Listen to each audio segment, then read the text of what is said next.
guys? It's Jamel, your host from Tri-3 Productions, and I'm here at Anime Central 2026, Day 3. And it's been a long weekend so far, but we have a guest here today that's been around in the industry for a while. And if you don't know who he is, could you introduce yourself? Hi, I'm Tony Oliver. I'm a voice actor, a director, writer, producer, whatever pays the bills, actually. Tony, it's been a pleasure to have you here today. How was your weekend so far? Oh, it's been fantastic. This is one of my favorite conventions in the country. I love the community here. They really embraced me. I brought my grandson on this one, and, they've really embraced him. It's just a great weekend, and I look forward to it every year. Awesome. Is this his first convention at all? Your grandson? Or first ACEN? I've been to 9 of the last 11 ACENs. No, your grandson, I'm sorry. Is this your grandson's first ACEN? Yes, Okay. It's the first time he's old enough to travel with me. He helps me at my autograph tables in California. Okay. But I wanted him to experience a real anime convention.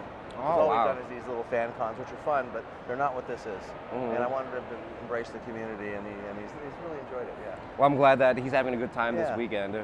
So we have a few questions to ask you. Sure. If you don't mind. As we said before, right, you worked as an actor, writer, director, and producer. So how have those different roles shaped your approach to voice acting? They all inform it. I mean, it's funny, when I left acting for quite a while to become a producer. That's when I worked on Power Rangers and things like that. And then when I went back, I started to realize that every time I did something on theater, for instance, I went back to theater too. Okay. When I did theater, I got better at voice acting. When the voice acting improved, the directing improved. And everything is interconnected. So when I start to write, that brings me to a different headspace, and I bring that into the acting too. Okay. So everything I do creatively informs my voice acting, and vice versa. Gotcha. You just taking little aspects of each part and then... And they're all connected to each other. So, right. Yeah. I have a tough time. I also write music. I have a tough time separating all of that. It's just all part of the same Right. I mean, thing. the life of being a creative, right? Yeah, or being in the creative... the need to create, actually. Exactly, yeah. You've been part of a lot of major projects like Lupin the Third, Naruto, Power Rangers, like you said before. What has it been like to contribute? What's it been like to contribute to projects that has such a lasting impact? Because those series have been around for a long time. Yeah. So. The funny thing is, you don't know that when you're doing it. It's not like we thought, oh, Power Rangers is going to be a big hit. I mean, we knew kids were going to like it because we focus group, we tested it, we weren't stupid. Right. But we didn't know it was going to blow up into what it did, and it's an interesting thing because when you're, and I tell my students because I teach, and when I tell the students is you focus on what you're doing in the moment. If it gets bigger, great, but you can't ever tell. So at the moment, you try to do the best you can. Okay. It's heartwarming that it continues. I am stunned that I'm still talking about Robotech 40 years later. Oh yeah. I'm talking about Power Rangers 30 years later, and all of this stuff, and it continues to just grow, and it's humbling. It's I mean, we're all looking for a little piece of immortality, and that's kind of how you get it, I think. At least for me. Yeah, no, you're right, definitely. I like how like you said before, you kind of focus more inward versus waiting for the results outside of it. Yeah, right? yeah, because you can't tell. The world is fickle, entertainment especially, and things come and go. What was hot last year is not hot this year. Yeah, true. There's a lot of ups and downs, but as long as you continue to work at what you are passionate to do, right? The reward comes after, if it does. But if anything, the reward itself should be the opportunity and the passion to do so. There's a lot of luck involved. I've been an extraordinarily lucky individual. I've landed in places where I was able to do something with where I landed, and that's really unusual, and I'm grateful for that too. Yeah, of course, definitely. So, and over the course of your career, right, how have you seen the voice acting industry evolve? Well, my corner of it is mostly anime, so it's evolved in the fact that, first of all, now, and when actors come to me now, since I direct mostly these days, when actors come to me, they already know the genre. They've been watching anime since they were kids. When I first started, nobody knew what I was doing. They were calling it Japanimation. I swear to God. And it was just people like even other actors. Well, I'm a real actor.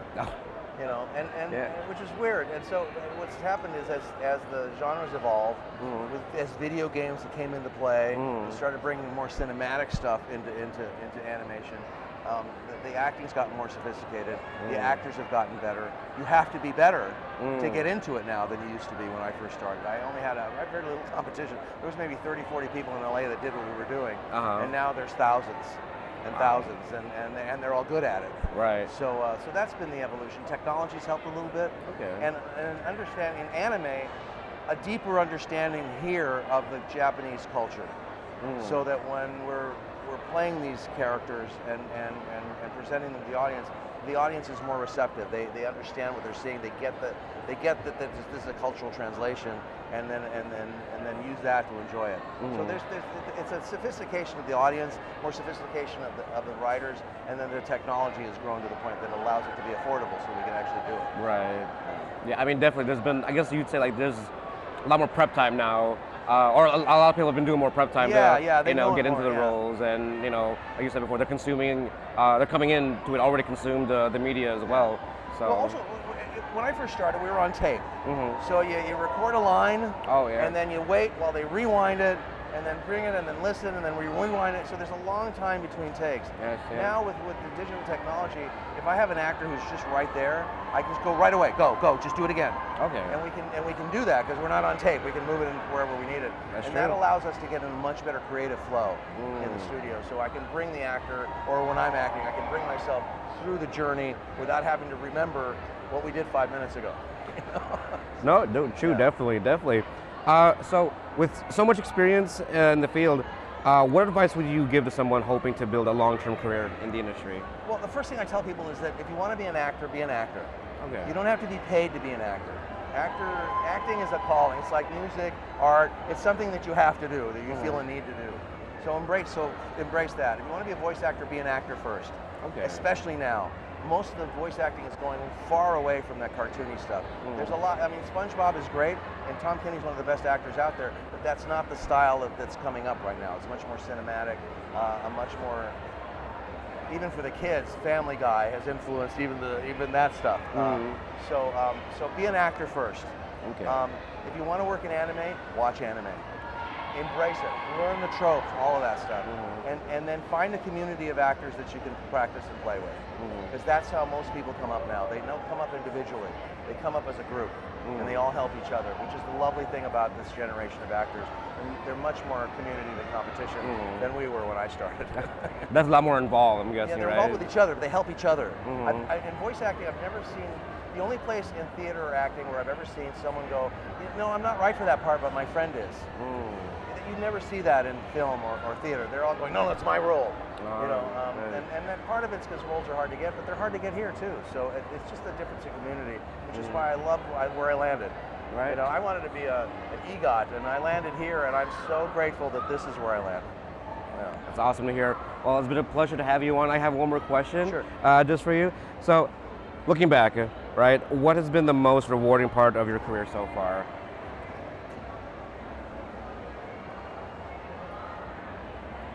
Seeing how the stories that we tell impact individuals.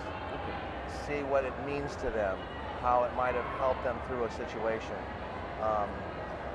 how it touches them, how, I don't know, it's an exceptional privilege to be able to touch people emotionally that way and have them be, and have it be a positive thing for them. And that's my favorite part of this, is how they feel. That's why I love going to these things. I mean, I couldn't say it better myself. Well, Tony, it's been a pleasure to have you on today. Thank you. And I hope you and your grandson have enjoy the rest of your ACEN this year and the rest of the weekend, all right? All right, good. Well, this has been Jamel, your host of Triumph 3 Productions, here at Anime Central 2026, Day 3, and we'll see you guys next time.